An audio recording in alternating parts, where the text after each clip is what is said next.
नमस्कार। कर्म ये एक ऐसा शब्द है जिसे हम सब ने सुना है ना? लेकिन हिंदू धर्म ग्रंथों के हिसाब से इसका असली मतलब क्या है? आज हम इसी गहरे रहस्य को समझने की कोशिश करेंगे कि हमारे कर्मों का फल आखिर तय कैसे होता है और इस विशाल ब्रह्मांड में न्याय का पहिया घूमता कैसे है। तो चलिए इसी सवाल से शुरुआत करते हैं। इस इतने बड़े ब्रह्मांड में आखिर न्याय होता कैसे है? क्या हर अच्छे बुरे काम का कोई हिसाब रखा जाता है?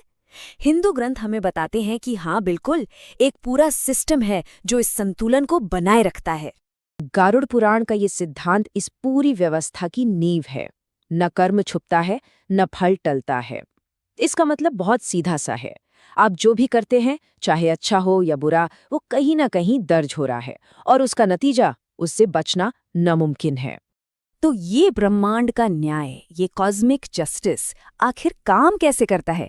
इसका जवाब छिपा है कर्म के सिद्धांत में।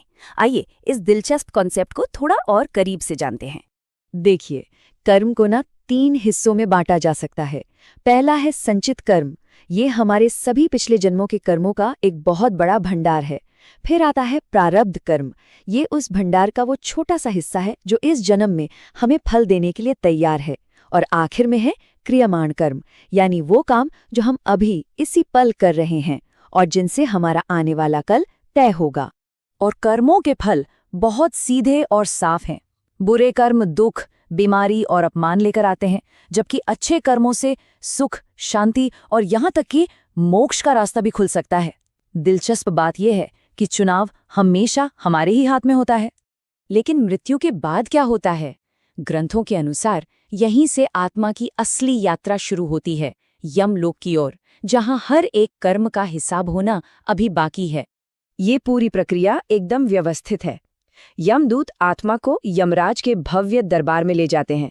वहां दिव्य अकाउंटेंट यानी चित्रगुप्त कर्मों की किताब खोलते हैं, जिसमें हमारा हर एक काम दर्ज होता है। और फिर धर्म और न्याय के देवता यमराज अपना अंतिम फैसला सुनाते हैं।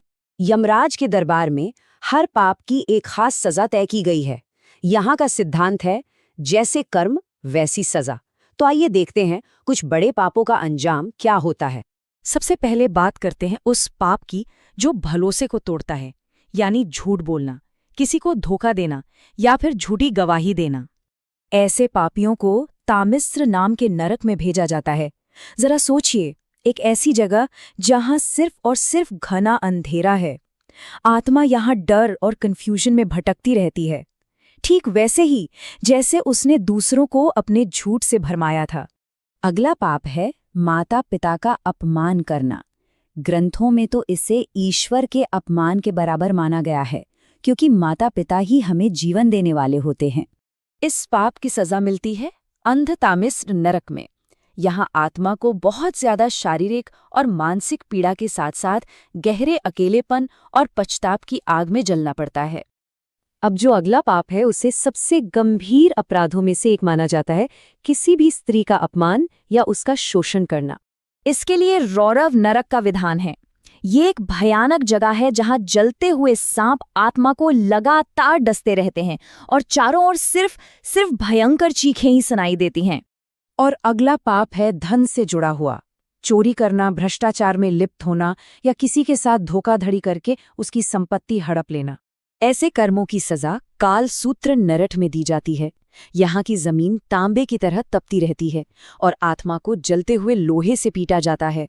ये सजा उस पीड़ा को दर्शाती है जो उसने दूसरों को दी थी। अच्छा, इन भयानक सजाओं के बारे में सुनकर एक सवाल मन में आता है, क्या इस सिस्टम का मकसद सिर्फ तकलीफ देना है या इसके पीछे कोई गहरा उद्देश्य भी छिपा है?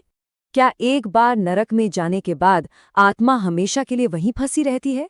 ये एक ऐसा सवाल है जो इस पूरी सोच को ही बदल सकता है। और इसका साफ और सीधा जवाब है बिल्कुल नहीं। नरक की सजा हमेशा के लिए नहीं होती। और यही इस पूरी अवधारणा का सबसे जरूरी पहलू है।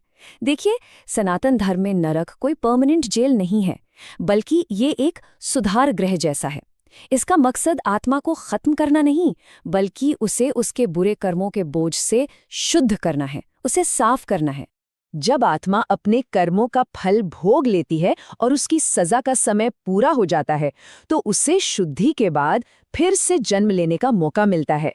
ये एक नई शुरुआत होती है, जहां वो बेहतर कर्म करके अपना भविष्य सुधार सकती है। इसका मतलब तो ये हुआ कि अंतिम न्याय हमारे अपने ही हाथों में है। नरक के डर से ज्यादा एक सही जीवन जीने की प्रेरणा जरूरी है। तो सवाल ये है कि हम बुरे कर्मों के इस चक्र से बच कैसे सकते हैं? रास्ता बड़ा ही सरल है और हमारी रोजमर्रा की जिंदगी से जुड़ा है।